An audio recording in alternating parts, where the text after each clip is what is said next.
más allá de la Dikaiosini.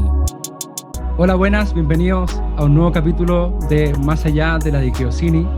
Y bueno, hoy día tenemos un capítulo especial por varias razones. Primero, porque es el primer capítulo en que tenemos video, así que conviene que tú puedas ir a YouTube y puedas verlo ahí en esa plataforma. Va a ser una experiencia mucho mejor. Y también es un capítulo especial porque tengo un gran invitado, un amigo, Cristian Troncoso. Bienvenido, Cristian, a este podcast. ¿Cómo estás? Bien, bien, Edu. Ahí estoy cambiando, porque estaba muy informal, parece que decía Chris, nomás mi... Ah, todavía fue lo dice mismo. Chris solamente, pero se entiende. Ahora sí, ¿no? Ahí dice Cristian Troncoso. Muy bien, muy contento de participar en este podcast, que le encontré buen título, la verdad. Sí, esa palabra, según yo, no significa justicia en el sentido estricto, es más bien como entiendo que significa como más allá de lo políticamente correcto. No sé si, Exacto. si va por ahí la cosa, ¿no? Sí, va por Sí, ahí. Sí, sí. exactamente. Bueno, ojalá que funcione así, porque que sirva. Sí, bueno, Cristian, no sé si quieres contarnos qué haces, a qué te dedicas. Hacer planillas de Excel. Bueno, yo No, creo que varios nos no sentimos sé. identificados con eso. Uno estudió literatura hispanoamericana para llegar a hacer planillas de Excel. No, no, vamos a desanimar a la gente que está en las casas. Bueno, yo soy primero profesor de español, después estudié un magíster en literatura hispánicas y después un doctorado en literatura latinoamericana. Actualmente trabajo en la Universidad Autónoma de Chile como director de la carrera de Pedagogía en Lengua Castellana y Comunicación. Mi investigación básicamente se ha centrado en autores latinoamericanos como Augusto Roabasto, Rubén Darío, pero tengo una, tengo un alma así que tira para acá, po, que tira para los estudios de filología clásica, especialmente los textos bíblicos que obviamente que me llaman más la atención por mi corazón, ¿ah? Con toda mi alma que creo que les dedico el estudio y me absorbo mucho más las lecturas de eso que de las otras cosas. Así que tengo una publicación por ahí. Dios sabe cuándo podré, esto mismo que vamos a hablar hoy día, Mm, también hacerlo artículo. especie de Hay algunas spoiler, otras cositas. ¿Ah? como una especie de spoiler. Si estuviéramos en el Una mundo especie de de... spoiler. Sí, sí. Bueno, quizás salgan otros, porque igual hay varias cositas que últimamente he podido ir aprendiendo. Claramente es algo en lo que hay demasiado que investigar y uno conoce un ápice nomás, po. Mm. Sí, es increíble. Bueno, hoy día vamos a conversar acerca del Cantar de los Cantares, que es un libro bien extraño dentro de la Biblia, encuentro yo. No sé si estás de acuerdo conmigo, porque Pero absolutamente. tiene varias particularidades. Eh, Creo que, bueno, algunas muy superficiales, como que en ningún momento menciona a Dios, y es un libro que está dentro de la Biblia. Entonces, es muy divertido eso. Y también, bueno, particularidades que hay personas incluso que han estado encarcelados por intentar traducir este libro. Sí, pues, sí, sí, eso es re interesante. Hay dos libros que no mencionan a Dios, pues el otro es el libro de Esther, que también tiene una Claro. estructura, da para otro capítulo, ¿ah? Porque la estructura Sí, del libro sí. de Esther es muy paradigmática de la poética de Aristóteles, o sea, una estructura de inicio, desarrollo, cierre, muy marcada en los capítulos. Es más, si tú lo estudias desde el punto de vista narrativo, de un esquema tradicional de la narrativa como el que se enseña en los colegios, tú encuentras que cada dos, o sea, capítulo uno y 2 así como que cada uno forma la estructura hasta terminar con los últimos dos capítulos como el cierre y equilibrio final de la historia. Así que en realidad es como que está muy, muy, muy bien escrito en el fondo. Y los dos son igual de interesantes justamente porque están ahí, pues. ¿Te referías tú a este caballero que está acá? Permiso. Sí, Por supuesto. parece que hablé hacia el otro lado. Eso no se hace con los micrófonos, pero permíteme. Acá, Feliz de León. En los comentarios que hizo al Cantar de los Cantares, tuvo que retractarse para poder salir de la cárcel. Estaba casi siendo excomulgado, justamente porque estudió algunas de las características que tienen que ver más con el amor físico dentro del Cantar de los Cantares. Entonces, eso obviamente produjo escozor en una época en la que todo lo que tenía que ver con el sexo era muy tabú. Sí, me acuerdo haber leído algo acerca de eso. Y claro, pues él comentaba, ¿por qué esto que creó Dios lo están negando? Algo así me acuerdo que decía, que finalmente era algo que Dios había creado, que Dios había hecho. Mm. Bueno, nos vamos a meter un poco más en ese tema, pero es bien interesante.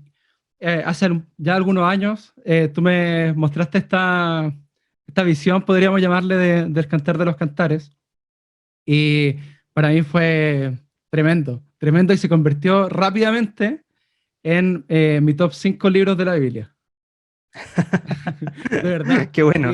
Sí, no, totalmente. Entonces, bueno, estoy muy contento, muy, muy contento de que podamos conversar acerca de esto y que también otros más se enteren de lo que, bueno, hoy día tenemos que decir. Así que quisiera partir preguntándote algo, partimos al tiro un poco Démosle, controversiales. Sí. pero claro, ¿para qué estamos? Acerca del autor de Cantares. Es un Mm. tema controversial porque Cantares señala que el autor es Salomón, pero hay personas que no están de acuerdo con eso. Sí, sí, o sea, la discusión es larga más allá de simplemente la atribución a Salomón. Eh, el primer verso del Cantares reza Shir Hashirim Asher Lish Lomo, ¿sí? Que es lo que se traduce como Cantar de los Cantares, que es de Salomón. Pero la partícula Lish, que es el de, en el que se traduce como de, no es un de que necesariamente indica pertenencia, ¿ya? En el caso de, tiene que ver con una cuestión de las lenguas, ahí el hebreo, así como por ejemplo el latín, son lenguas que no tienen tantos artículos o tantos determinantes del sustantivo que le sigue. Entonces, en general, eh, o sea, por ejemplo, no sé, en latín uno dice rosa. Rosai, rosai puede significar las rosas o de las rosas. Te fijas, dependiendo del contexto. Entonces, cuando tienen estas partículas que están pegadas, que son lenguas que son sintéticas, entonces lo que sucede es que se puede traducir de diversas maneras. Y en ese sentido, no está usado en el sentido como genitivo, se llama ahí, sobre que pertenece a. Salomón, sino más bien hablativo, sino que habla sobre Salomón, ¿sí? Me parece a mí que una traducción más correcta en ese sentido en español sería como decir que es salomónico, ¿ya? En el sentido en que se dice que las leyendas son artúricas, por ejemplo, Claro. las leyendas de Tristán y Isolda, las leyendas de Lancelot, son todas leyendas de los caballeros de la mesa redonda, son todas leyendas artúricas, sin que Arturo sea el protagonista de ellas, por ejemplo. O sea, la leyenda de Lancelot, todos sabemos que Lancelot se metió con la esposa de, mm, del rey Arturo y por lo tanto en esas historias el rey Arturo es el malo, ¿ya? Y así hay otras historias como la Tristana y Isolda que ni siquiera aparece y por lo tanto siguen llamándose leyendas artúricas. De esa manera es que se podría traducir ese verso y por lo tanto se inscribe desde el primer verso en una tradición. Al parecer hay una tradición de textos salomónicos, ¿ya? De textos que hablan sobre Sobre Salomón, Salomón, claro. ¿ya?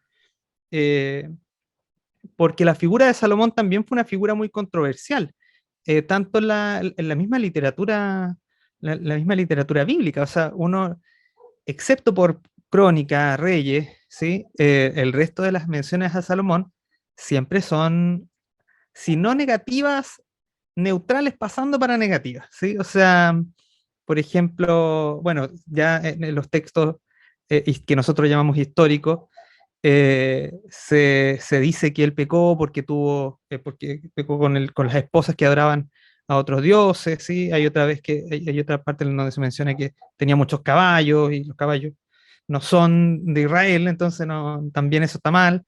Bueno, hay Y una norma Jesús, en Deuteronomio que habla acerca de eso igual. sí, Sí. sí. Y Jesús cuando dice ese versículo muy bonito, ¿ah? Que ni los lirios del campo, que no cosen ni hilan, tienen vestidos más hermosos que los de Salomón.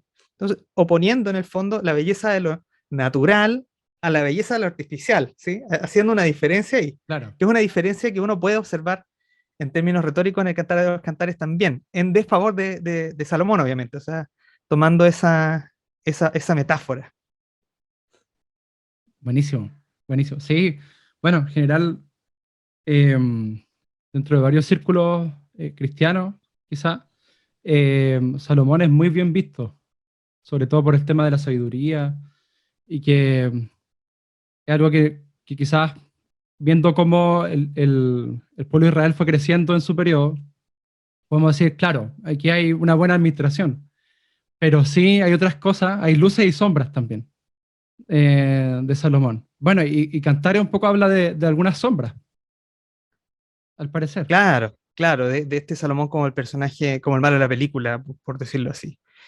Y yo te decía hace un rato que la discusión respecto del Cantar de los Cantares, y la autoría del Cantar de los Cantares no termina solamente en la atribución a Salomón, sino que se amplía a otras cosas, porque si no lo escribió Salomón, hay gente que postula que el autor de Cantar de los Cantares sería una mujer, ¿ya? Porque es la que es la protagonista del texto, tiene mayor preponderancia en las acciones, ¿sí? Y en general, además, hay antecedentes que tienen que ver con la manera en que está pensado el cantar, en el sentido de que la poesía siempre está hecha para ser hablada o cantada, sobre todo en la época.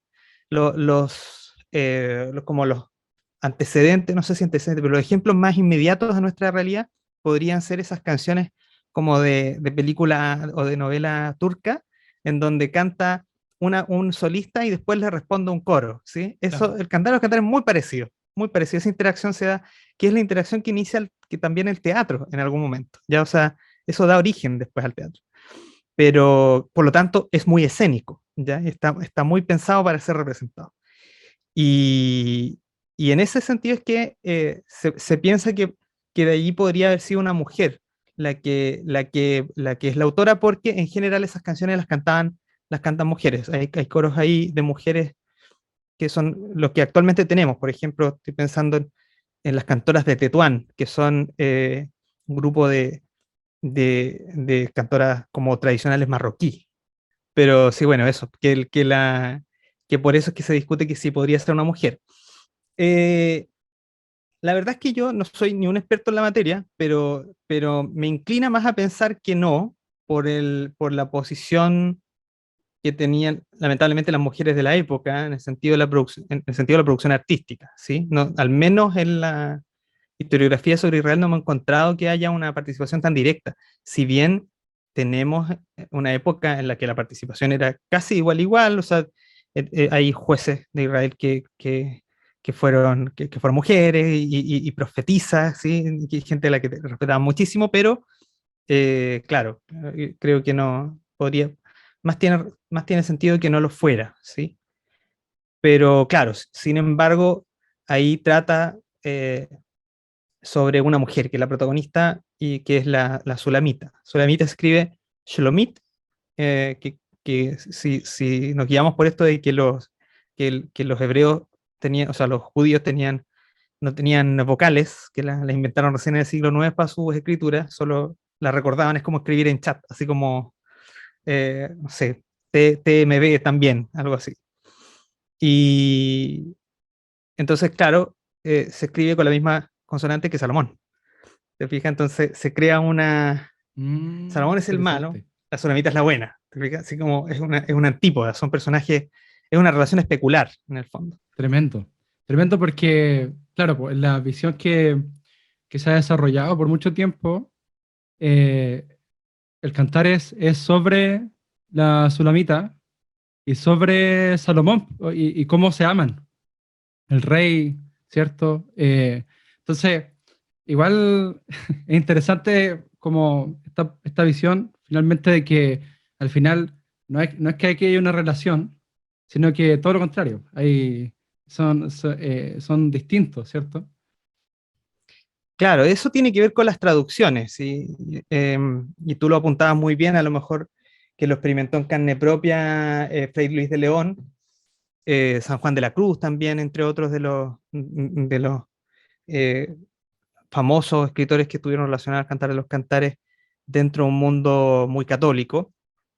Y, y claro, o sea, lo que pasa es que yo creo que ahí hay que, a ver cómo decirlo. Nosotros como cristianos llevamos 2000 años de tradición. Entonces hay veces que cuando leemos directamente un texto no podemos sacarnos la tradición para leerlo. El problema de eso es que le pasa también a los traductores, que con la buena intención de hacer que ese texto sea más, de más fácil lectura y de mayor, diríamos, edificación para los creyentes, terminan muchas veces inventando un texto completamente nuevo, ¿sí? O perdiendo algunos aspectos que son centrales en la composición de la obra, ¿sí?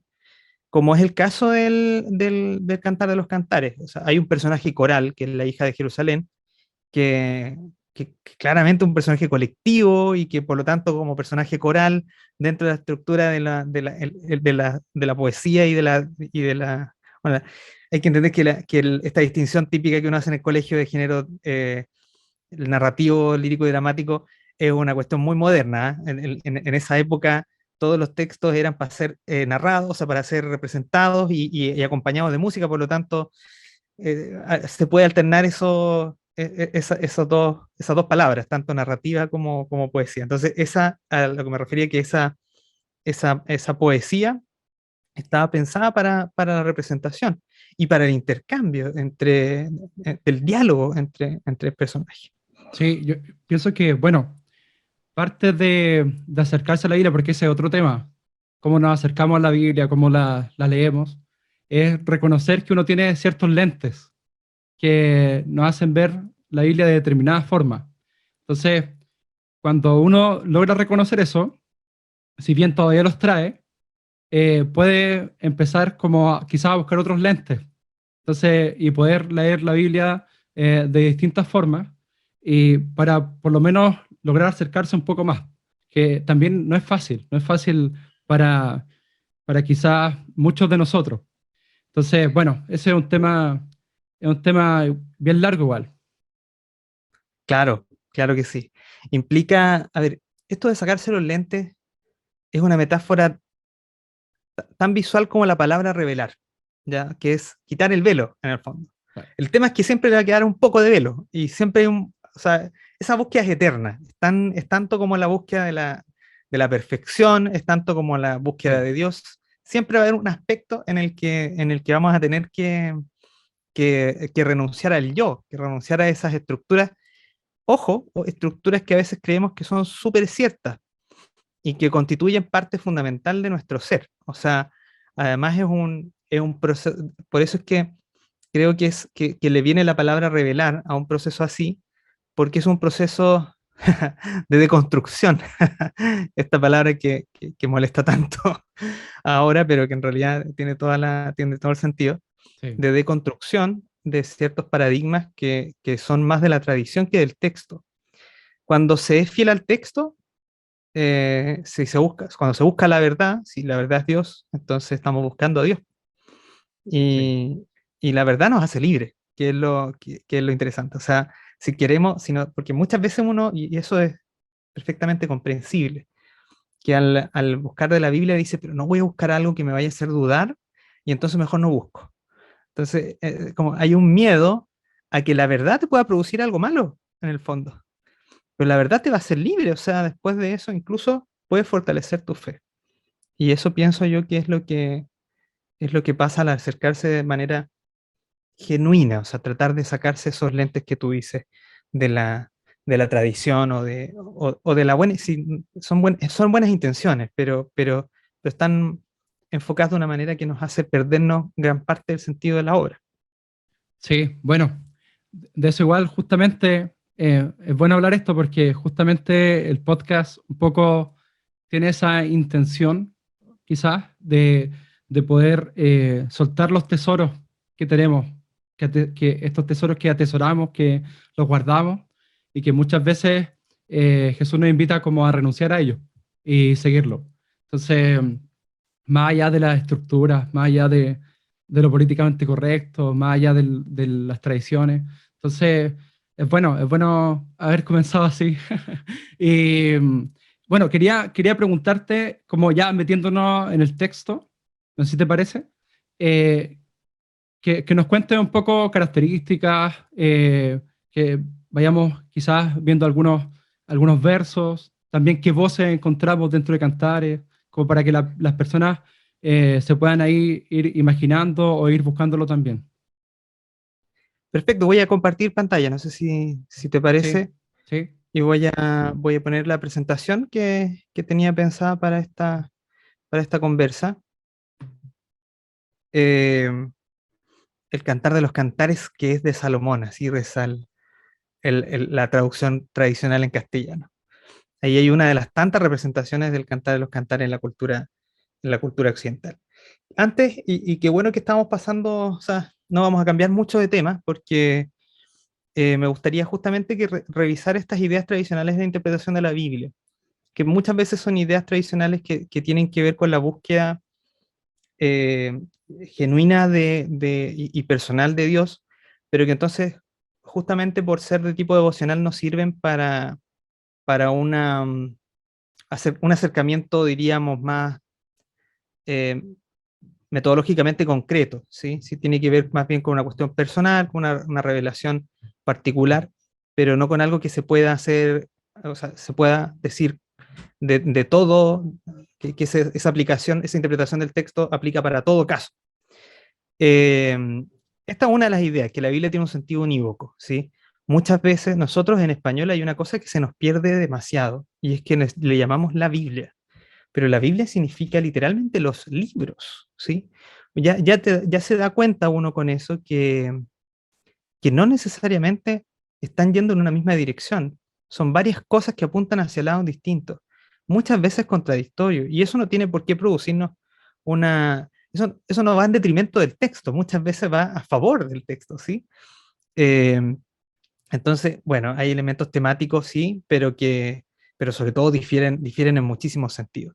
Y hay elementos temáticos que se parecen, pero que en realidad tampoco apuntan al mismo, a la misma concreción del texto. Estoy pensando en una cuestión súper como así vaga, y es la valoración del desierto. Cuando uno ve la valoración del desierto en los profetas menores, ese texto de Amós que es muy como renombrado, de la llevaré al desierto y le hablaré a su corazón, hay una valoración del desierto como íntimo, pero cuando Jesús dice que no, todo el que su hijo le pide pan no le da, ¿cómo era? Algo así, que le pide no le pescado y da, le da serpiente, claro. algo así. Sí, sí. Todos esos elementos son del desierto. Entonces hay una oposición del desierto al mundo de la costa, y ahí también hay una cosa que conviene mirar. Por eso es que la Biblia no tiene un sentido unívoco. Lo otro es que los textos de la Biblia son inspirados. O sea, yo creo que aquí, más que esto no es nada que vayamos a desconocer en el fondo.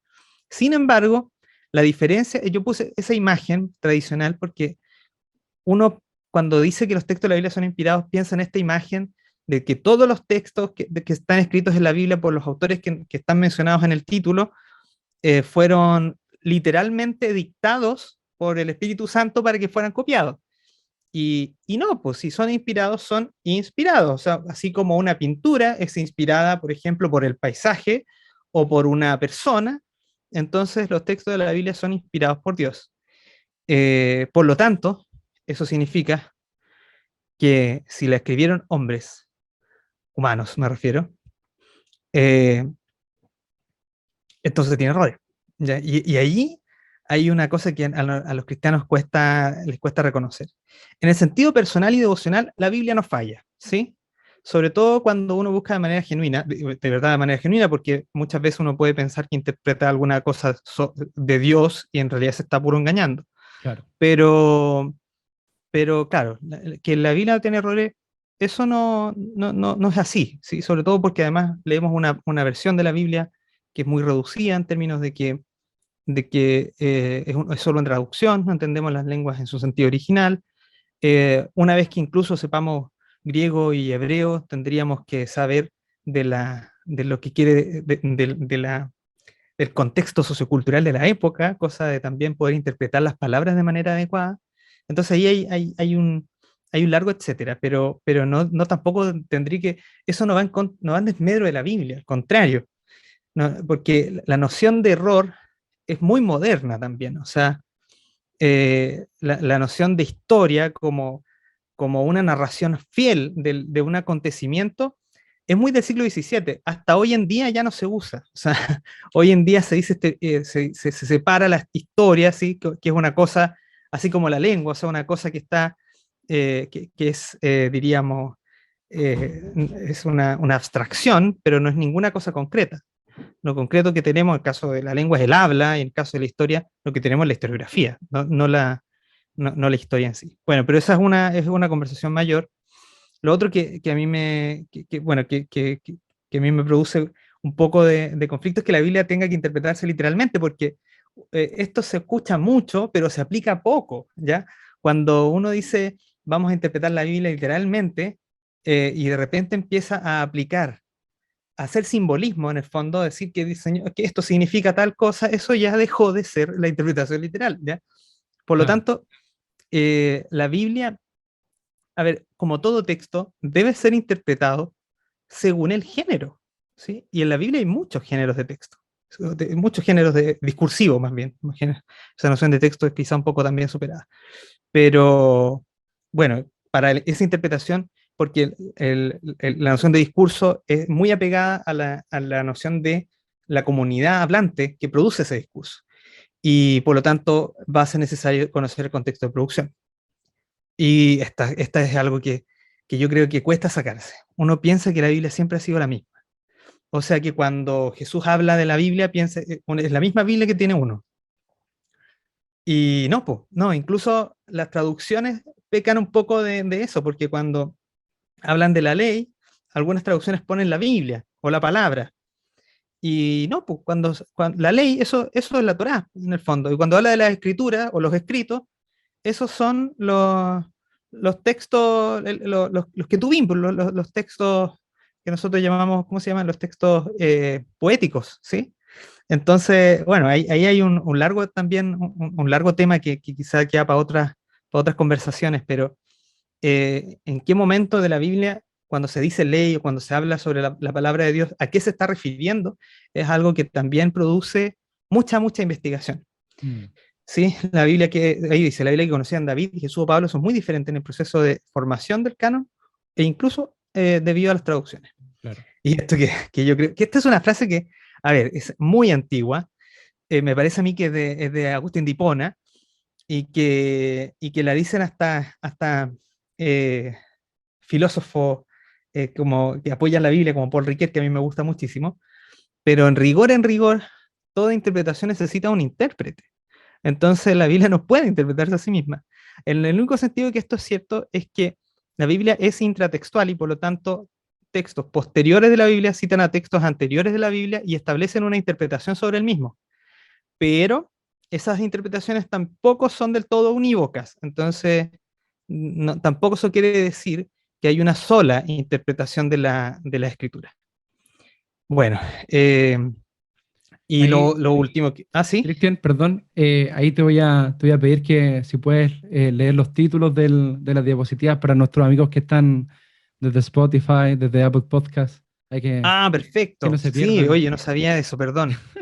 Si Sí, no sí, nos queremos sí. dejar fuera, los queremos incluir. Bueno, sí, sí. En todo caso, he ido leyendo los títulos. Lo que no he leído son los subtítulos, pero de todos modos los he explicado, así que no se han perdido de nada, Ah, sí. amigos de Spotify y ¿de dónde más? ¿De Apple Apple Music? Podcast, Apple Ah, muy Podcast bien, y de, Apple y de otro- Podcast. de otros lugares también, de otros lugares del Perfecto. internet. Ah, muy bien, muy bien. Y lo último que yo creo que resume lo anterior es que la interpretación actual de la Biblia es más completa. A veces uno piensa que porque por todo lo que ha sabido ahora, por toda la literatura que hay sobre cosas de la Biblia, entonces me refiero a literatura espiritual, a literatura devocional de cristiana, del submundo cristiano, entonces esa interpretación de la Biblia es más completa que en los siglos anteriores, como si en los siglos anteriores hubiera un oscurantismo respecto de esto y que ahora se ha resuelto al fin y que nuestra forma de interpretar la Biblia es la más correcta. Y eso puede ir justamente siendo lo contrario, ¿sí? Porque cada vez nos alejamos más de la época, cada vez perdemos más los textos originales, cada vez se sabe menos de las lenguas que conformaron los textos originales. Y bueno, y muchas veces ese prejuicio, que es un prejuicio muy etnocentrista, nos produce no querer saber del contexto de la obra, que es elemental para estudiar la primera parte de un texto literario cualquiera, ya, o sea, o texto literario o no literario, bueno, pero un texto en general. Bueno, eso es, ya yo aquí en la presentación hay cosas que no alcancé a sacar, que son curiosidades nomás respecto de la mujer en el arte hebreo, de los ideales de mujer que tampoco han cambiado demasiado a través de los siglos, pero claro, entonces aquí está el primer, esos son algunos de los conflictos de la interpretación tradicional de la Biblia. Habiendo dicho esto, entonces vámonos al Cantar de los Cantares. Como lo primero que anunciaba Eduardo era que justamente no se sabe si es Salomón o no, lo más probable es que no haya sido Salomón, que es un texto anónimo.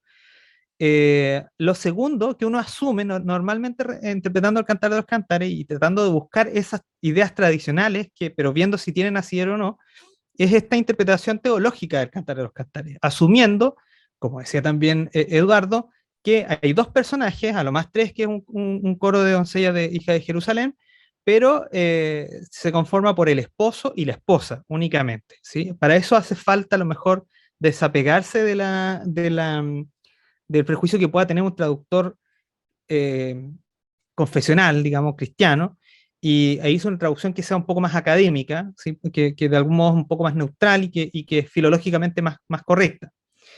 Y, y ahí uno se va a encontrar con algunos como cosas que son difíciles de entender, al menos a priori, si uno quiere mantener la interpretación teológica.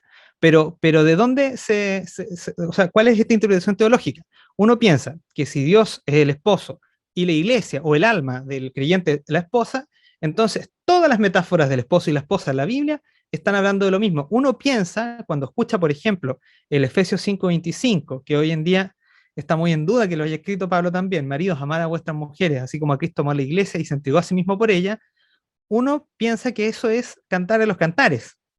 Y no es así, de hecho, en el Cantar de los Cantares no es el esposo que se entrega por la esposa. O por el otro de Segunda de Corintios, que dice: porque os celo con celo de Dios, pues os he desposado con un solo esposo para presentarnos como una virgen pura a Cristo. O sea, todas esas cosas que nos llevan a pensar que la interpretación de decir que el esposo es Dios y la esposa es la iglesia está bien, o el alma del creyente está bien. Pero eh, nada de esos pasajes de Pablo, ni de Jesús, ni de cualquiera, no hay ninguna interpretación del Cantar de los Cantares fuera del Cantar de los Cantares, en mi fondo. Entonces, no podemos postular que se trate justamente de una relación simbólica entre Dios y la iglesia. Hay también una cosa que es puramente, o sea, como de... Aquí me sale lo profe de literatura ya, y es que además hay una diferencia en los niveles de comparación. Cuando Pablo dice eh, esto de que como Cristo amó a su iglesia y se entregó a sí mismo por ella, está diciendo que Cristo y la iglesia son iguales a un esposo y una esposa. Pero cuando uno interpreta que eso es la alegoría nupcial, o sea, que el Cantar de los Cantares es una alegoría a las nupcias, al esposo y la esposa, uno interpreta que Cristo y la iglesia son superiores al esposo y la esposa, ¿sí? Eso produce un conflicto porque en el fondo ya deja de ser metafórico y simbólico y se convierte en analógico. Eso perdón por la precisión léxica, si alguno de los oyente quiere ahondar en el asunto, tendrá que visitar el texto Las teorías del símbolo de Svetlana Todorov, pero bueno, ya que estoy, si sabe cómo me pongo, ¿para qué me invitan? ¿Para qué me invitan? Bueno, la alegoría simbólica, perdón, la alegoría nupcial del Cantar de los Cantares estuvo desde siempre, ¿eh? O sea, ya en el siglo segundo, el Rabí Akiva decía esto. Yo no lo encontré, la Mishnah Yadayim no la encontré en español, pero significa esto, lo voy a leer en español, dice, eh, todo el mundo no vale el día en que fue concebido el Cantar de los Cantares y dado a Israel. Todas las escrituras de Dios son santas, pero el Cantar de los Cantares es santísimo. ¿sí? O es santo de santos. Bueno, ese uso de superlativo que a nosotros no es tan impropio, a propósito. Cuando se traduce cantar de los cantares, ¿sí? O por ejemplo, cuando se dice rey de reyes, señor de señores, no se está no es un título que solamente tenga Dios o las cosas sagradas, es la manera de decir el superlativo en la lengua, ¿ya? O sea, la terminación nuestra del ísimo es la repetición del sustantivo en el caso de estas lenguas. O sea, cantar a los cantares es como el cantarísimo, ¿sí? El rey de los reyes, el rey de reyes sería el reyísimo, ¿sí? El señorísimo, ¿sí? Como bueno, había un personaje de la cultura popular chilena que le tendía a poner eh, como superlativo a todo, pero en el fondo O puede ser es, igual, es ¿ah? la canción, es la canción, Claro, como, sí, sí, claro, es como, el A como de carácter de unicidad, ¿sí? Es claro, la única canción, claro, o la más o grande. hay la más grande, claro, como Claro, versaría un reggaetón por ahí. Si le pones la sí. canción, bueno, Bueno, se nos puede ir esto de las manos, Eduardo. pero puede ir dentro de normal. Bueno, pero sí, tienes toda la razón. Y bueno, el Rabí Akiva es uno de los fundadores de la manera actual en que se entiende el judaísmo, ¿no? ¿Sí? Este judaísmo que también se forma en el siglo primero, ¿sí? El siglo primero es un siglo donde se produjo una eclosión de cultura y que hasta el día de hoy nos marca. Y hay muchas otras cosas que podríamos ir hablando de cómo se formaron tanto el cristianismo como el judaísmo en esta época. Bueno, yo creo que esto es innecesario, pero le pasé una diapositiva para las personas que estaban en Spotify. Pero el punto es que la metáfora nupcial pone un conflicto y es el siguiente. Es que en la medida en que uno dice, no, pero hay una expresión de Dios como esposo y la iglesia, o el pueblo de Israel en este caso, como esposa en la profecía, entonces el cantar de los cantares sigue la misma clave retórica que la profecía. Y ahí hay una cosa, un pequeño detallito que uno podría decir nones, ¿ya? El detallito es el siguiente, y es que en todas las profecías, la clave que resuelve la metáfora, y aquí voy a primero ser a lo mejor muy confuso, y ustedes van a recordar las palabras que les decía su profesor de lenguaje, pero la clave que resuelve la metáfora está explícita en el texto. En cambio, en el Cantares no está, ¿sí? O sea, en las profecías, en algún momento, el profeta dice que Dios es el esposo y que la esposa es el pueblo de Israel, ¿sí? Israel es como una esposa adúltera, ¿sí? Ese tipo de Claro. cosas, eso se dice claramente. Y después se hace en torno a esa clave de la metáfora que ya está dicha, se hace todo el resto de la comparación, ¿sí? En el Cantar de los Cantares eso se sobreentiende, ¿sí? Por lo tanto, la relación también es retóricamente muy diferente. Pertenecen a textos que son de géneros distintos y que por lo tanto tienen que ser interpretados de manera distinta. No siguen la misma metáfora, ese es el punto, ¿sí? Porque cuando la clave se dice, es mucho más importante lo que se dice que la figura, ¿sí? Eso es lo que se llama, es lo que se llama analogía, ¿sí? ¿Estoy bien? Ahí a lo mejor me podrá corregir alguien. Pero eh, en cambio, una metáfora normal, los dos elementos que se comparan, o sea, estoy pensando, por ejemplo, eh, la metáfora típica de tus ojos son dos soles, ¿ya? Cuando es que yo que me tocó ejercer de profesor de español y en algún momento tuve talleres literarios, eso ya es casi como un mal gusto, ¿ah? O sea, por favor, si Sí, van a escribirle algo a su ser amado o a su amada, no usen esa metáfora así de directa. ¿Sí? La poesía funciona cuando se oculta la clave de la metáfora, no se dice, ¿ya? ¿Sí? O sea, por ejemplo, decir, eh, tú, no sé, siento que tu mirada puede ser, no, pero ilumina, igual es como muy, no sé, muy raro, muy feo, mal gusto. Pero en el fondo, no sé, freestyleando hay un poesía. verso que dice, hay atardeceres que no acaban de ponerse, hay un mar entero resumiéndose en tu boca. Cuando uno va a resolver la metáfora y dice, ¿cuál es el mar entero? en la cara tiene que ser la boca, y por lo tanto, los atardeceres que no acaban de ponerse son los ojos que están entreabiertos, ¿sí? O el pestañeo, ¿sí? Entonces, ahí la metáfora, la misma metáfora de los ojos sol está dispuesta de manera distinta. Sí, para que la noten Eso, ahí. ¿ah? Para que la noten ahí Para en que noten, su. sí. Esto Sí, también es un totalmente. taller literario, así que... Pero el punto es ese, que la poesía del Cantar de los Cantares está en ese nivel. En cambio, la profecía está en un nivel mucho más elemental de la comparación, en donde importa el sentido figurado y no lo literal, ¿ya? Eso quiere decir que entonces hay una diferencia ahí entre la valoración de lo comparado con el comparador, por decirlo así, ¿ya?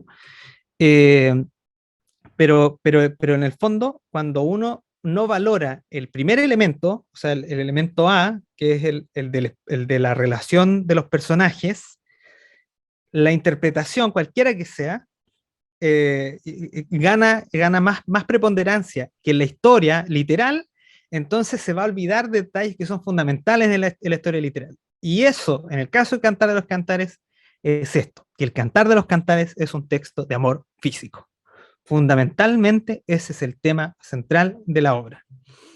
Y aquí es que nos vamos a algunos versos. Yo creo que tampoco vamos a revisar todo. Yo tengo un análisis de todos los textos, pero ahí, Eduardo, también tú me vas guiando, por favor, porque si no, esto, esto sí que se nos puede ir de las manos. Se nos puede ir de las manos. A mí me ponen play con esto y no me paran, así que yo creo que tendrá que parar en algún minuto. Y claro, ya está esto del Shir Hashirim Asher Lishlomo, que ya lo hemos conversado, pero inmediatamente la interpelación que aparece es que aparece un hablante lírico que no sabemos todavía identificar si es hombre o mujer, por ejemplo, que dice: béseme con besos de su boca, que mejores tus amores que el vino, ¿sí? Originalmente no trae que son tus mejores amores que el vino, ¿no? El cero estar en muchas de las lenguas se omite, ¿sí? Sobre todo en estas lenguas que son flexivas. Eh, entonces, eh, son mejores tus amores que el vino. Aquí hay una cosa interesante desde el punto de vista retórico. O sea, el hablante lírico está diciendo que los amores de su amante, ¿sí? Son mejores que el vino, o sea, están más arriba que el vino. Eso va a ser una marca retórica del personaje, porque muchas veces vamos a ver esa comparación. Ahora, en algún momento vamos a ver la comparación donde dice son como el vino y por lo tanto no puede ser el personaje, porque el personaje no piensa que son como el vino los amores, piensa que son mejores. Entonces, ahí hay una diferencia que nos va a tener que decir, ese no es el personaje que está hablando acá, sino que es otro. Después dice, empieza una especie de oda a su amante. El aroma de tus perfumes son buenos, perfume derramado tu nombre, el nombre es la fama, ¿sí? Por eso las muchachas te quieren. O sea, en el fondo es una persona muy carismática. Llévame en pos de ti corramos. Y después hay el verso 4 que es muy interesante porque empieza a contar la historia, ¿sí? Dice, el rey, me llevó el rey a su aposento, ¿sí? Eso de llevar en el original, en la traducción que yo he podido ver, que es una traducción de Editorial LOM, que es de Gastón Uribe, él especifica ahí que el llevar es por fuerza, ¿sí? Y aquí me parece a mí que está el problema de la obra, ¿sí? En términos también, de nuevo, estrictamente literarios. eh, en una obra existe un equilibrio, digamos, inicial, o sea, un periodo de paz, se presentan las fuerzas, o sea, los personajes, se presenta el conflicto. ¿Qué es lo que pasa con las fuerzas? ¿Hacia dónde van las fuerzas? ¿Sí? Y después, por lo tanto, lo que se desarrolla es el conflicto hasta un punto máximo, que se llama clímax, tras el cual la tensión desciende abruptamente, lo que se llama desenlace, y finalmente hay un equilibrio 2 o equilibrio final, que es cuando de nuevo todo termina de manera, bueno, no sé si buena o mala, pero en el fondo ya no hay esa tensión entre las fuerzas. Una de las fuerzas ha desaparecido. Entonces, claro, a mí me parece que aquí hay una cuestión preponderante. El rey me llevó por su fuerza, ¿sí? Y ahí aparece, y después aparece, Eduardo, ¿qué me ibas a decir? No, no, que de nuevo como recalcar la diferencia abrupta con lo que traemos cuando leemos el texto. Eh, que sea por la fuerza es, es diametralmente distinto a que sea por amor, por ejemplo, Claro, o claro. por una relación. Entonces, interesante como creo yo que es bueno enfatizar como esas diferencias que encontramos también. Sí, sí, sí, es bueno eso. Y justamente esos pequeños detalles retóricos son los que nos van a ir discerniendo, ir haciendo discernir, perdón, cuáles son las fuerzas que intervienen. Me refiero cuando fuerzas a los personajes, ¿sí? Claro. Las voces líricas en el fondo. En el verso 4 lo que sigue a esa imprecación del hablante lírico es unos versos que están escritos en primera persona plural. Y dicen, nos alegramos, nos regocijamos por ti, recordamos tus amores como el vino, los sinceros te quieren. Si está en plural, es claramente un personaje colectivo. O sea, este es un coro. Si este es un coro, no hay otra posible comparación en este sentido. Entonces, aparece entre medio del capítulo del versículo 4, y a veces las traducciones canónicas, este versículo lo dejan traducido en singular para que quede como si lo estuviera diciendo el hablante lírico, y no es así, ¿sí? No es así. Entonces, pero es muy bueno que aparezca este coro que le responde inmediatamente al protagonista sobre el problema de la obra, ¿sí? Le dicen, sí, o sea, en el fondo, ella me dice, me están llevando por la fuerza, y dice, nos alegramos, nos regocijamos por ti, recordamos tus amores como el vino, los sinceros te quieren, ¿sí? Parecieran no estar pescando, digamos, por así decir, a la protagonista, y hablando a lo mejor sobre Salomón, Salomón el rey, en el fondo, el personaje del rey, que tampoco se dice hasta ahora que sea Salomón. ¿Cómo afirmamos que en realidad este es un personaje coral? Porque el verso que sigue, inmediatamente dice la protagonista, replica lo que está diciendo el coro y dice, negra soy, pero hermosa hija de Jerusalén. ¿Sí? Le está hablando, le está respondiendo al coro. Y al coro lo llama hijas de Jerusalén. ¿Sí? Por eso es que yo decía, hay un personaje que es un personaje colectivo, y ese personaje es el de las hijas de Jerusalén, y que constituye el coro de la obra. Como las tiendas de Kedar, cortinas de Salomón. Aquí se menciona a Salomón, pero no se menciona como personaje. Salomón es un personaje como terciario, o sea, ni siquiera Claro. secundario, se hace solo referencia a él, al menos hasta ahora, ¿sí? Después aparece en escena. Cortinas de Salomón. Aquí hay algunas cosas que, bueno, me parece que las tiendas de Kedar tenían algún lujo, o sea, eran muy famosas por el, por el color, las telas, la calidad de las telas. Kedar es un sector que se asocia a la actual Arabia Saudita, y que hace referencia también a los pueblos árabes preislámicos, ¿ya? Que también aparecen en otras partes dentro de la Biblia.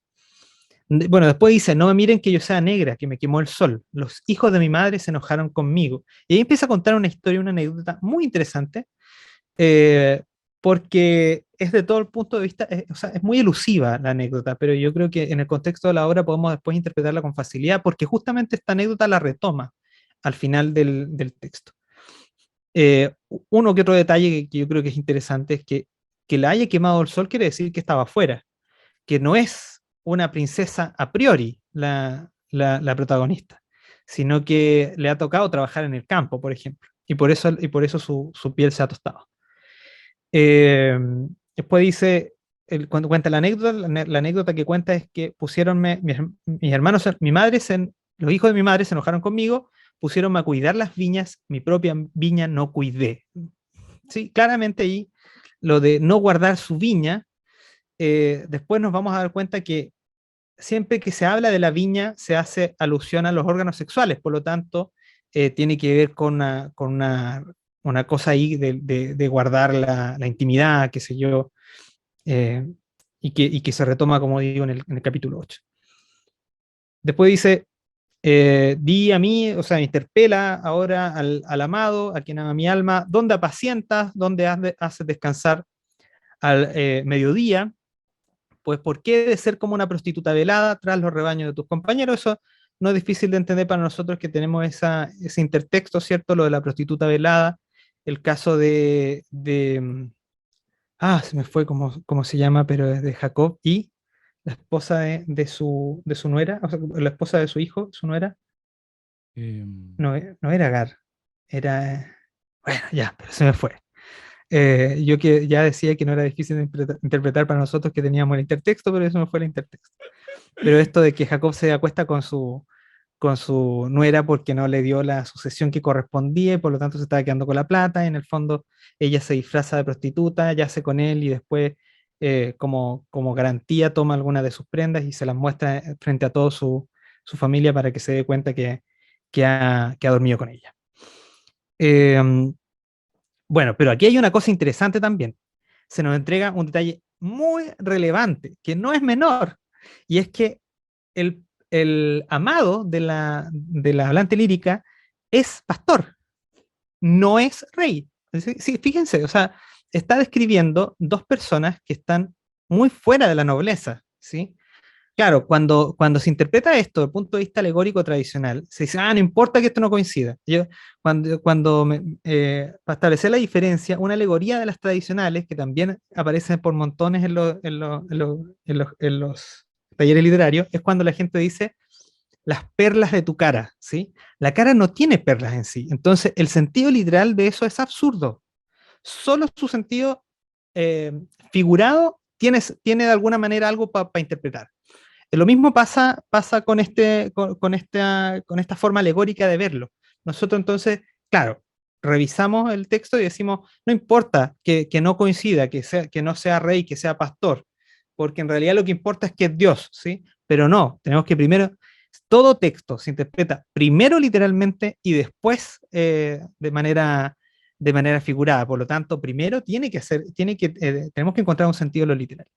Y ese sentido es claro, o sea, es el protagonista, o sea, el amado de la protagonista es un pastor y ella lo que quiere es saber dónde va a estar al mediodía para encontrarse con él. Y claro, en el fondo hay una dificultad para verlo, por eso también habla de las prostitutas veladas, perdón.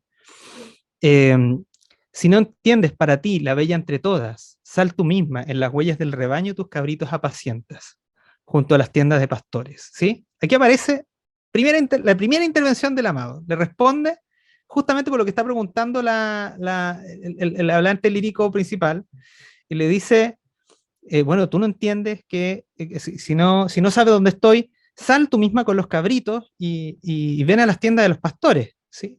Pero... Pero aquí hay una cosa que es muy elemental, ¿sí? Esta también es una marca retórica del personaje. Todo el ambiente de amor entre la Sulamita o la voz lírica principal y el amante es pastoril. Esto no sé si es un antecedente de las novelas pastoriles. Y ahí también hay un antecedente interesante, y es que este ambiente pastoril se inicia en el periodo intertestamentario, en términos de lo bíblico, pero en términos de lo histórico es en el periodo helenista, ¿sí? Algunos autores helenistas inventaron estas primeras obras pastoriles.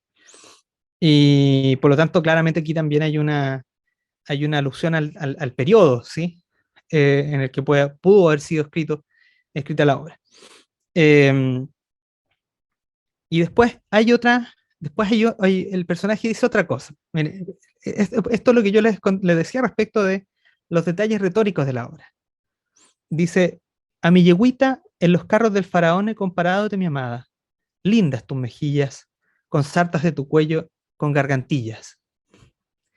A priori uno diría, este sigue siendo el pastor, eh, pero si el ambiente retórico en el que está tanto el pastor como la sulamita o el hablante lírico es eminentemente pastoril, del campo, de lo elemental, todo esto que aparece como lujo es muy contrario.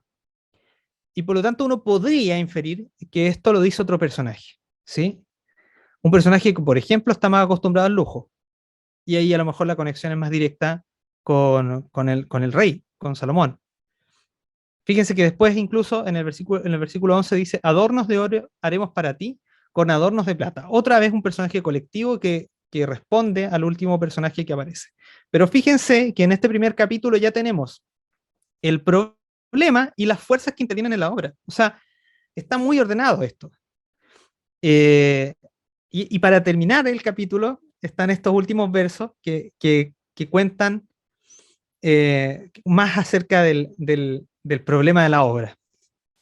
Dice en el versículo 12, mientras que el rey estaba en su mesa, ¿sí? Ahí hay muchas traducciones posibles, se embriagaba, se hartaba de licor, engullía.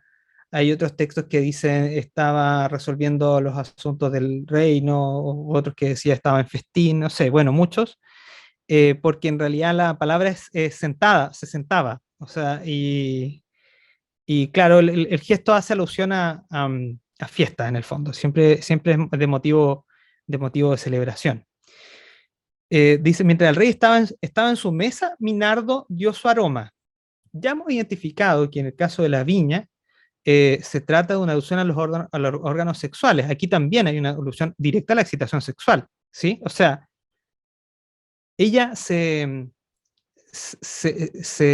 prendió de ganas de ver a su amado en el momento en que el rey estaba en la mesa, ¿sí? O sea, vio la oportunidad de poder fugarse. Y después dice, taleguito de mirra, mi amado para mí, entre mis pechos en las noches. Manojito de aleña, mi amado para mí, en las viñas de Engadi, ¿sí?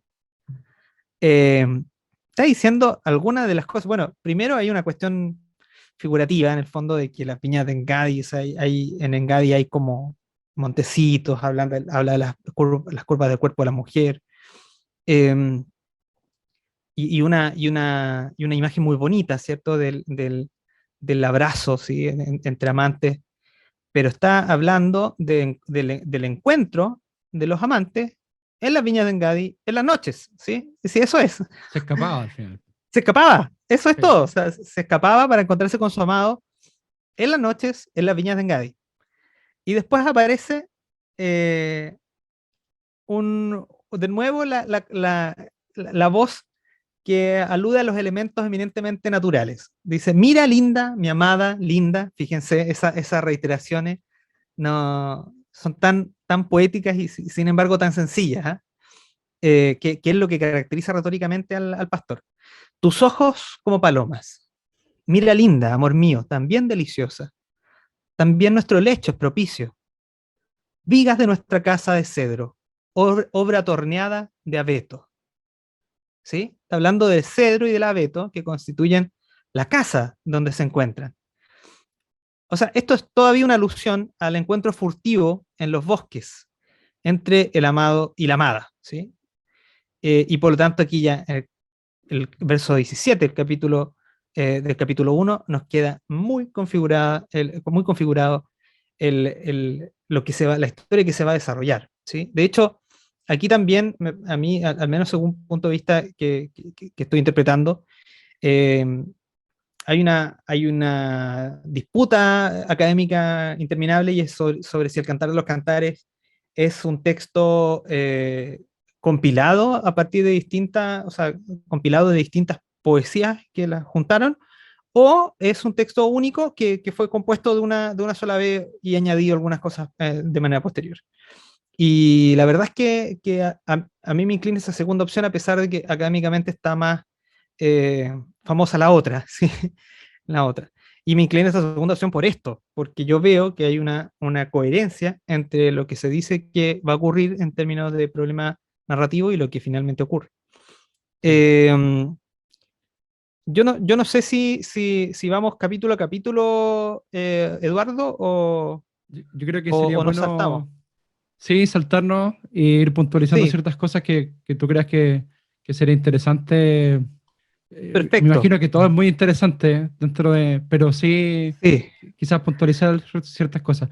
Pensaba como eh, que al final, en el vulgar, no sé, no sé cómo decirlo, pero lo podemos resumir como la Sulamita fue llevada a la fuerza al palacio del rey, pero ella no estaba enamorada del rey y se escapaba para encontrarse con su amado. Ese es el exacto. conflicto. exacto. Fíjense cómo nosotros pudimos ir eh, verso a verso interpretando lo literal para quedarnos con de qué se trata la obra.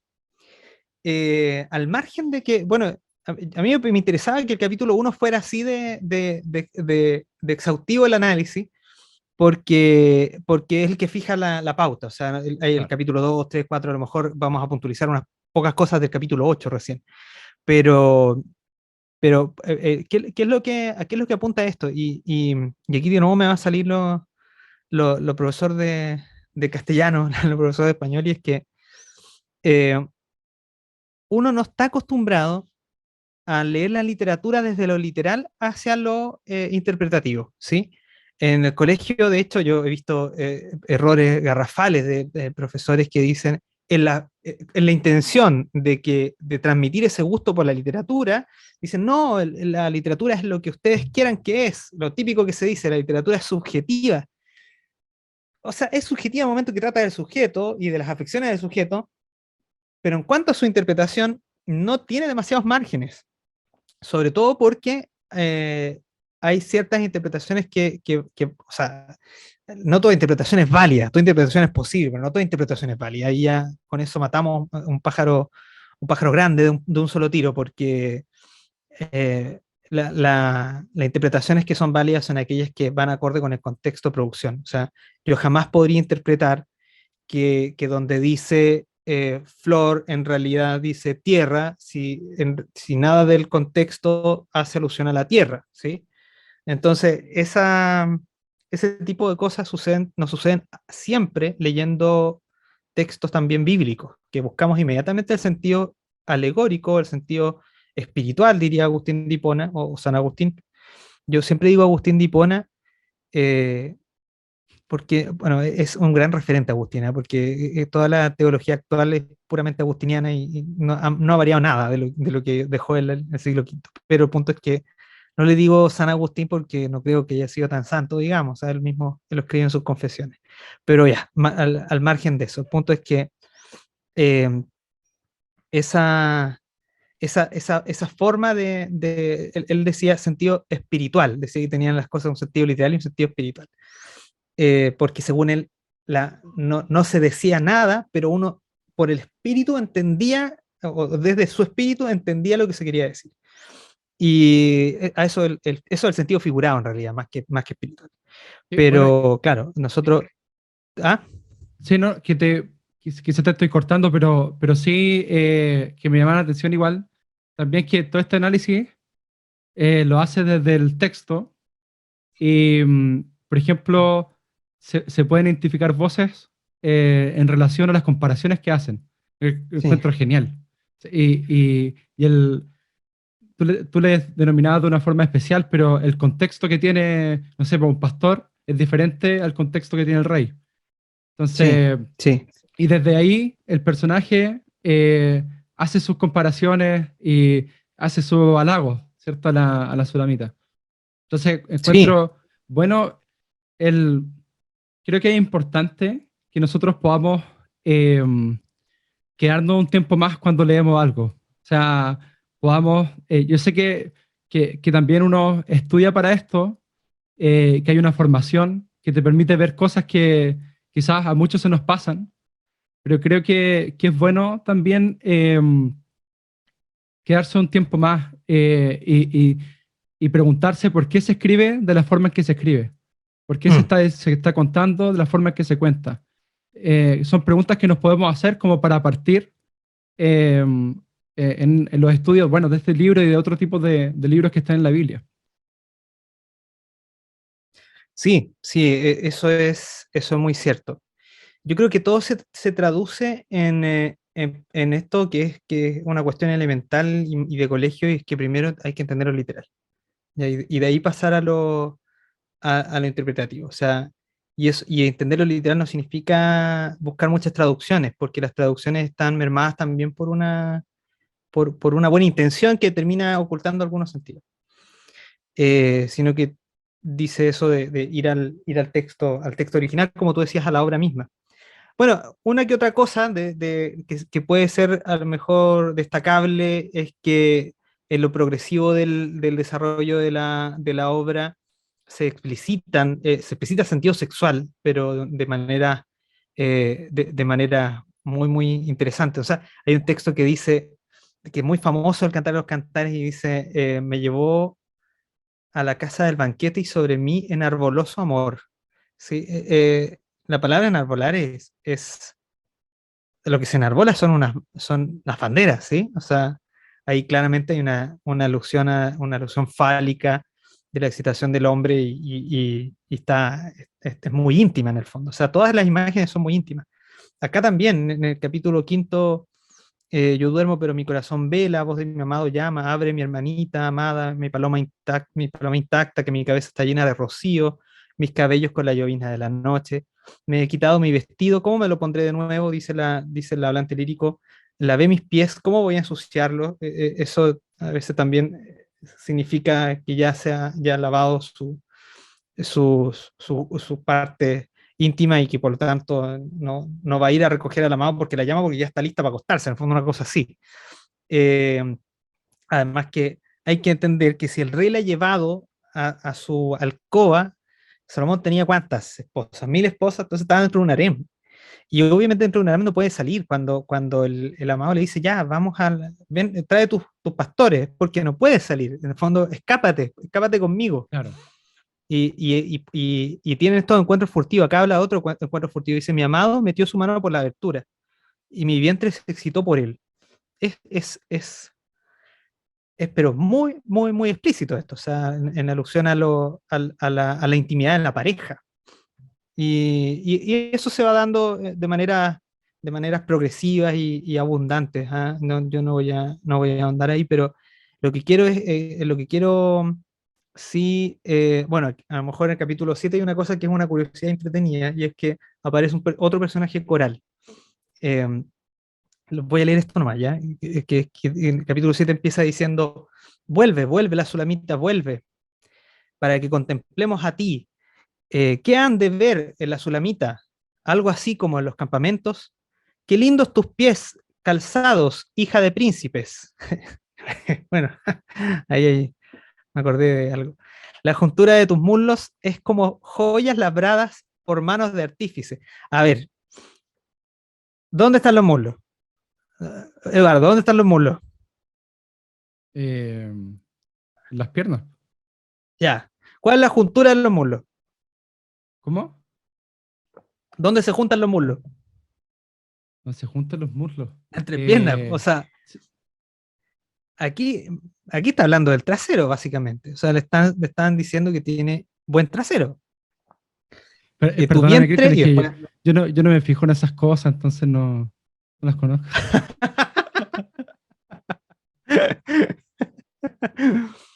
Ay, ay, ay. Si hubiera un filtro de Pinocho. Eh, y bueno, y sigue, ¿ah? Dice, tu ombligo, mira, después dice, tu ombligo cuenco redondo que no carece como pelo. Esto es una metáfora que hasta el día de hoy existe, ¿ah? Es como, a esta niña no la, es como típico esos piropos de antes que hoy en día son tan bastante fuera de lugar y contexto, pero le decían, no la tuvieron, la tallaron, ¿sí? Como en realidad es una obra de arte, ¿sí? Claro. Esa es la metáfora de fondo que está aquí también. O sea, en algún otro momento hay otro tema que también aparece en el cantar, es que la Sulamita dice, estoy enferma de amor por mi amado, hay canciones de eso, y esa metáfora también es súper popular hasta el día de hoy, ¿cierto? La metáfora de la enfermedad de amor, ven y sana mi dolor, ¿sí? Como o la gasolina, ¿sí? Bueno, esas son ya como de hace 20 años atrás, pero a ver si me acuerdo de alguna, parece que Raúl Alejandro tendrá algo como parecido, pero ahí nuestros amigos y auditores Generación Z nos pueden ayudar a Oye, encontrar otros textos que tengan la misma metáfora igual basal. muy acorde. Sí, Cantar de los Cantares sería el reggaetón de la época. Absolutamente, Absolutamente. absolutamente. O sea, es que lo es, sí, Lo sí. es, Solo que claramente. en la cultura había más desarrollo de este tipo de. O sea, me parece que a lo mejor la cultura occidental fue un poco, eh, ¿cómo decir?, acartuchada mucho tiempo, ¿ya?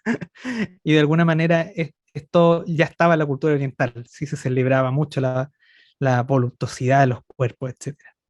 Bueno, eh, y ahí yo voy a lo que quiero precisar en el capítulo 8 es porque hemos dejado abierta esta cosa de la interpretación respecto de que Salomón es otro personaje y alguien podría decir, como alguien podría todavía tener dudas al respecto.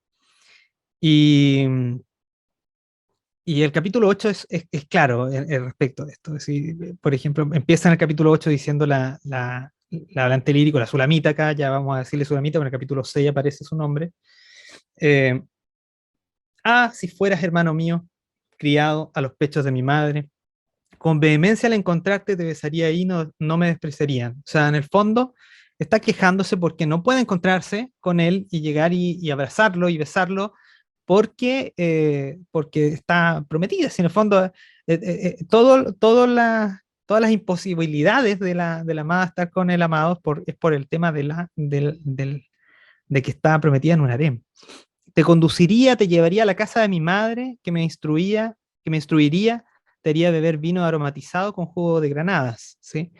Eh, Aquí hay en ese verso, lo de la casa de mi madre, bueno, ya lo mencioné, Paul Ricoeur, en un texto que se llama Pensar la Biblia, dice que ahí hay una especie de desequilibrio que se equilibra, ¿sí? Porque es un desequilibrio, perdón, que empieza en el Génesis, cuando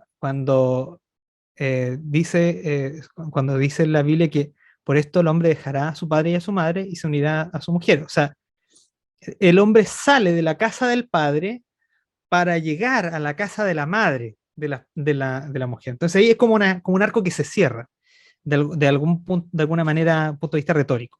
¿En qué sentido? En que también hay un sentido que se completa, el punto de vista del hombre como amante y la mujer como amante, que no es la interpretación más tradicional respecto al hombre y la mujer en la Biblia. O sea, uno habla de mujer y la gente piensa inmediatamente en la esposa perfecta de Proverbios 31, que se opone completamente a esta visión de la mujer amante.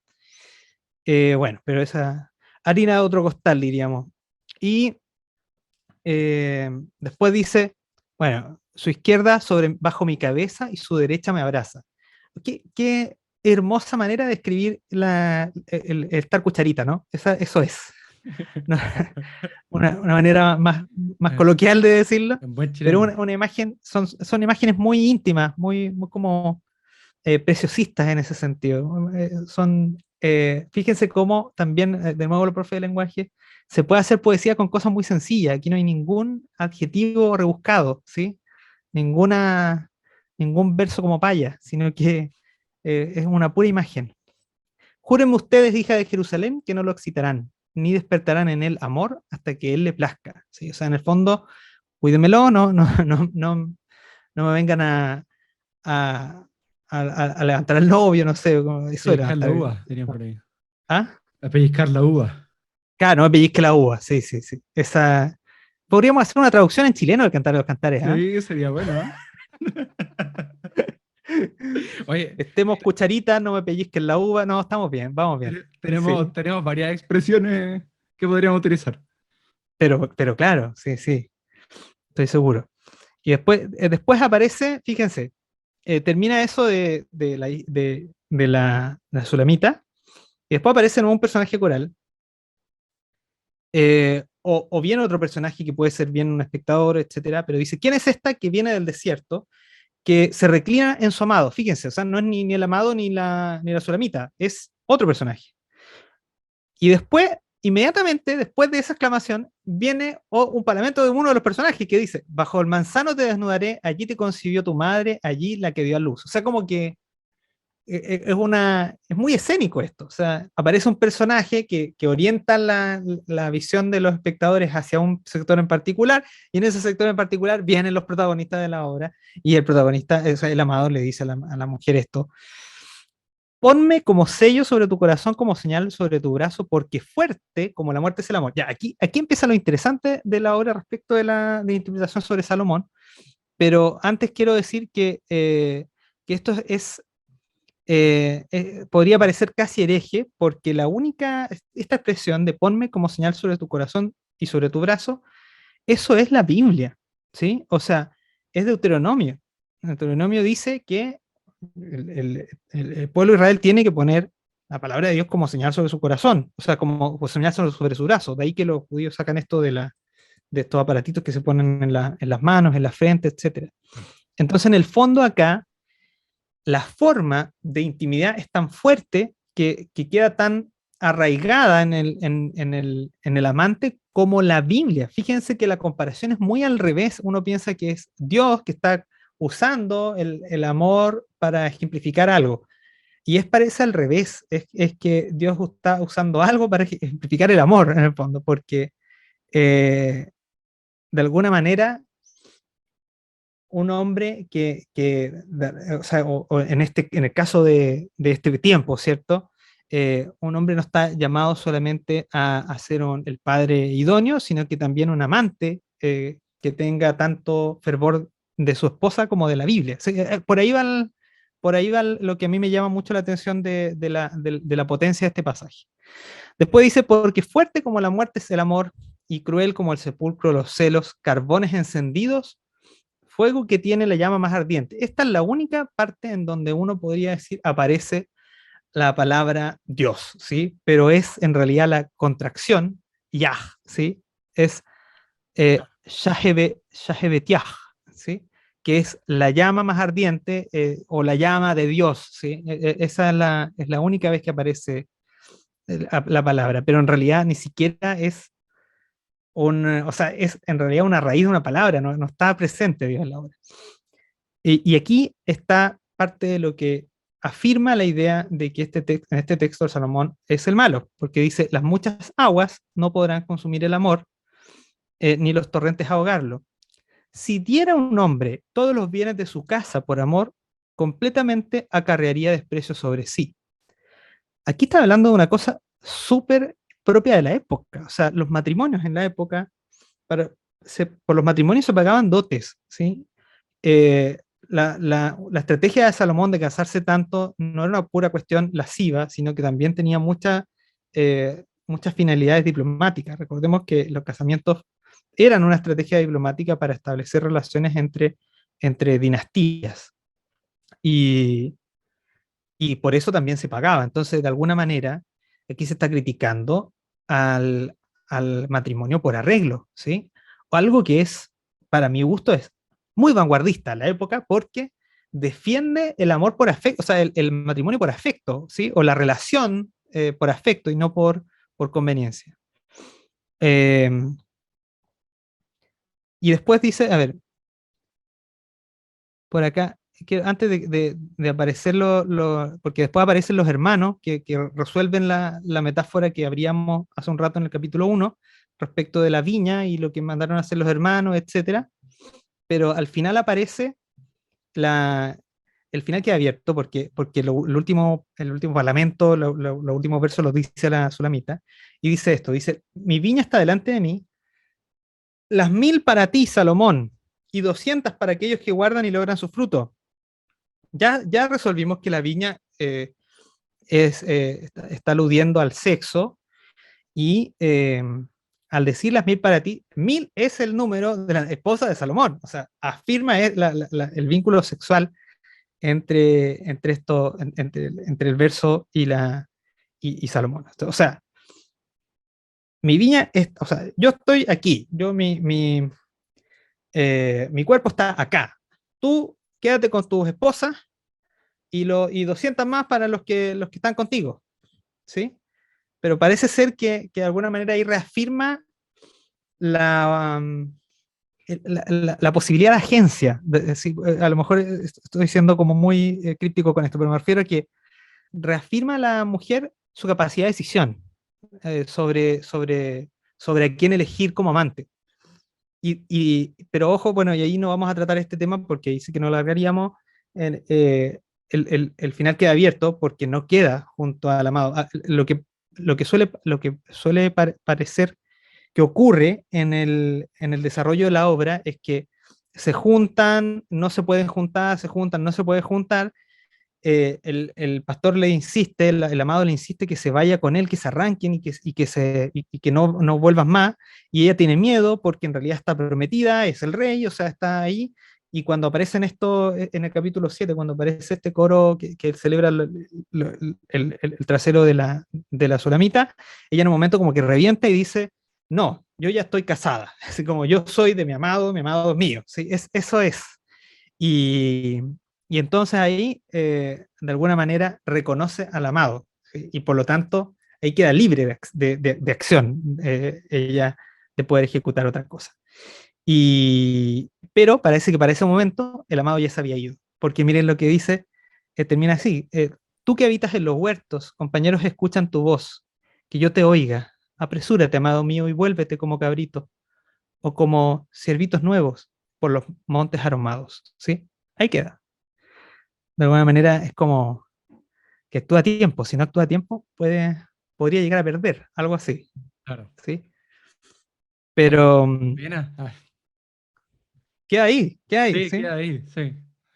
Pero claro, o sea, es clara la alusión a que el personaje de Salomón es un personaje secundario y un personaje que, o, bueno, terciario en algunos momentos, pero que se opone a los intereses de los amantes y en términos retóricos está mucho más pronunciado hacia el lujo. ¿Sí? A lo mejor eso sí, sí es más reggaetonero de parte de Salomón, aquello del lujo. ¿Sí? Buenísimo. Tremendo, tremendo. Muchas gracias, Cristian, por todo lo que nos has podido comentar. Quería hacerte una pregunta que es que se escapa un poco de lo que hemos estado estudiando acerca del texto, pero es más quizás tu apreciación, y es ¿de qué forma te ha ayudado haber descubierto esta visión acerca del cantar, de los cantares? ¿Cómo te ayudó en lo personal? ¿Cómo te ayudó? Porque imagino que igual fue un momento de, como decíamos, de revelación o de sacarse los lentes, también lo dijimos en su momento. Entonces quisiera preguntarte cómo fue ese proceso, ese momento.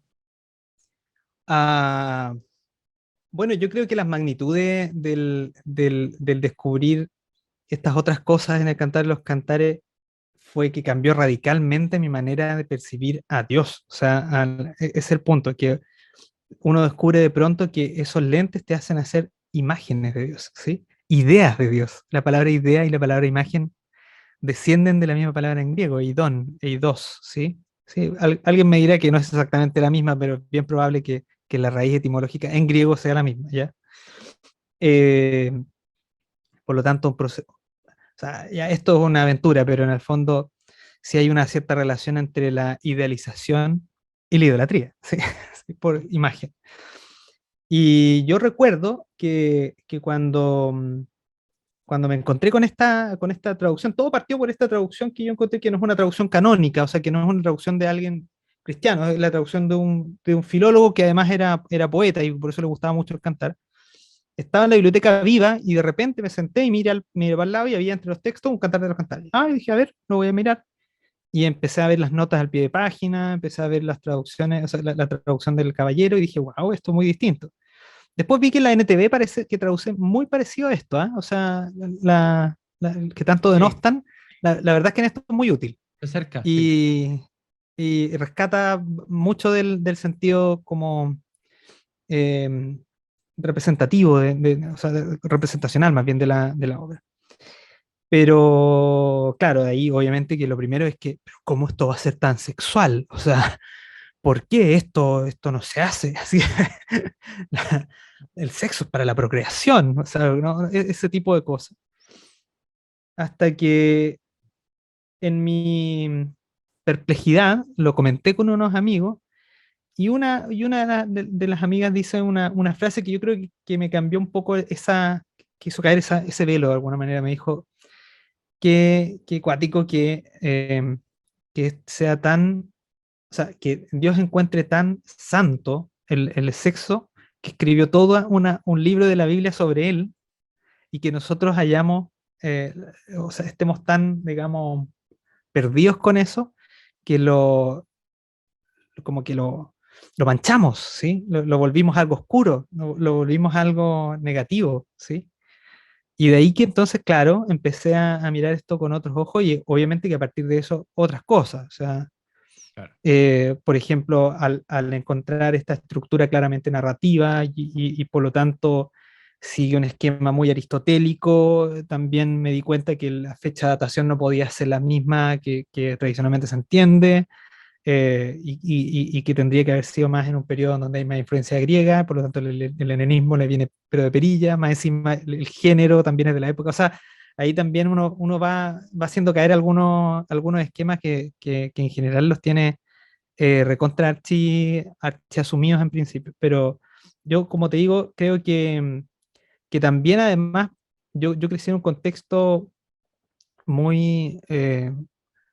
muy religioso en el que justamente todo lo relacionado con la sexualidad era muy tabú. Por lo tanto, o se hablaba de manera quizá no tan explícita, para empezar, como el cantar los cantar. Entonces, descubrirlo también me llevó a de alguna manera relacionarme o sanarme de algún punto de vista de esto, ¿sí? Entender que no es, que no está hablando de un pecado, de ninguna, o sea, es difícil pensar, o sea, es difícil ver incluso en la obra que estuvieran casados, ¿ah? Ahí uno lo Sí, podría inferir, pero eh, no se menciona de manera no, así claro, tan contundente, entonces sí.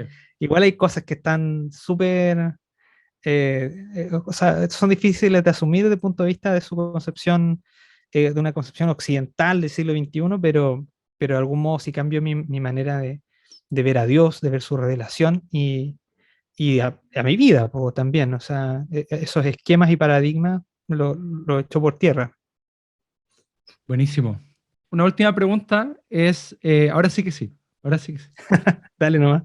Eh, ¿qué consejo les daría a nuestros oyentes, a la audiencia, eh, de cómo acercarse a la Biblia? Porque aquí tenemos un ejemplo, pero y hemos esbozado algunos conceptos a través de la conversación, pero al momento de acercarse a la Biblia, ¿qué crees tú que debiéramos hacer? Oye, pero tan finas las preguntas, están muy, muy como contundentes. Así que ojalá pueda. La verdad es que yo no soy alguien que crea que pueda dar consejos, ya, pero al menos podría contar mi experiencia al respecto. Creo que cuando logré valorar más la Biblia fue cuando me di cuenta que, que yo sabía menos de ella, o sea, y cada vez me doy cuenta que sé menos. O sea, cuando estudio más me doy cuenta que menos sé. O sea, no sé quién compiló los textos, o sea, no sé si los textos, o sea, es bien probable que algunas cartas de Pablo no la escribió Pablo, o sea, cosas como de ese tipo, no sé, que después del capítulo 16 de Marcos no es de Marcos, o sea, todas esas cosas, pero sabemos muy poco y pretendemos saber mucho. Entonces, me parece a mí que el acto de estudiar la Biblia desde el punto de vista académico supone un ejercicio espiritual también súper importante, y es el desprendimiento del yo. O sea, todo lo que me han enseñado hasta ahora, lo que he aprendido, todo aquello que yo creo que sé, que es espiritual, que es bueno, ahora tengo que dejarlo atrás. Y creo que esa posición de indeterminación es justamente lo que Dios hace cada vez que lo quiere hacer crecer a uno. O sea, lo típico que se dice así como, "Oh, no le pidas a Dios fe, que te la dé así nomás, sino que Dios te va a poner en una situación en la que vas a tener que adquirir fe, ¿sí? Es exactamente eso. Cuando tú crees que tienes un suelo, Dios te lo va a quitar para saber dónde estaba firmado, en el fondo. Entonces, de algún punto de vista, creo que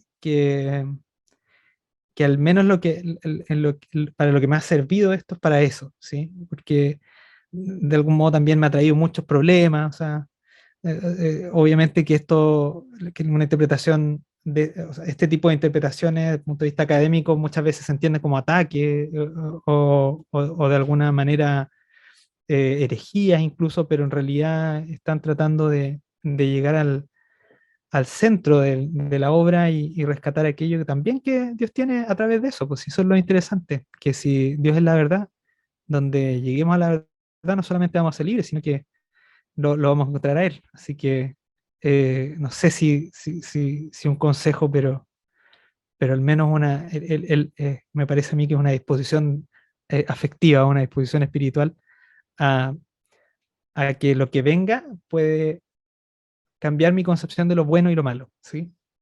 O de lo justo e injusto, ya, como aludiendo al título de este podcast. Sí, me acordaba de también un versículo que dice que Moisés se acercaba a la oscuridad donde estaba Dios. Entonces, como que tenía esa imagen en la mente mientras tú conversabas, porque tenemos que acercarnos a esa oscuridad, pues, a eso donde no sabemos qué es lo que hay al otro lado. Eh, Tenemos que navegar por esos sitios que son más complejos, pero ahí está Dios, en la oscuridad, ahí está Dios. Entonces, hay una recompensa, no sé si llamarlo así, pero sí hay un fruto detrás de eso, así que muy bueno, Cristian. Muchas gracias por acompañarnos en este capítulo. Eh, Igual le doy gracias a Dios por tu vida, por que también le ha aportado un valor a la iglesia, un valor a, a estos temas en sí. Creo que de verdad que necesitamos personas que estudien esto de forma profesional también. Así que eso, muchas gracias, Cristian, por acompañarnos. Bueno, no sé si te puedo tener en otro capítulo en algún momento. Cuando quiera, yo estoy muy, muy dispuesto a colaborar y muchas gracias por la invitación, Edu. La verdad es que fue un gusto, un gran gusto tenerte como compañero en aquel último curso, así que creo que fue una buena ocasión. Además, esta es una muy buena idea, me parece, de poder hacer este podcast, invitar a aquellas personas que quieres invitar. Le dan un renuevo, me parece. O sea, eh, quizá el éxito de Pablo radicó en que supo entender a su audiencia, ¿sí? A su grey, de alguna manera. Y este tipo de iniciativas van me parece que para allá. Buenísimo. Gracias, Cristian. Bueno, entonces nos estamos viendo en un nuevo capítulo. Eh, Les pido estar atentos a las redes sociales. Ahí voy a estar subiendo algunas cosas sobre los nuevos episodios, informaciones y todo tipo de otras noticias sobre lo que viene en el podcast. También les voy a dejar una pregunta ahí en Spotify para que ustedes las puedan responder, puedan interactuar. También está en YouTube la caja de comentarios para que ustedes ahí den su apreciación, su opinión acerca, si no están de acuerdo en algo, pues también puede ser.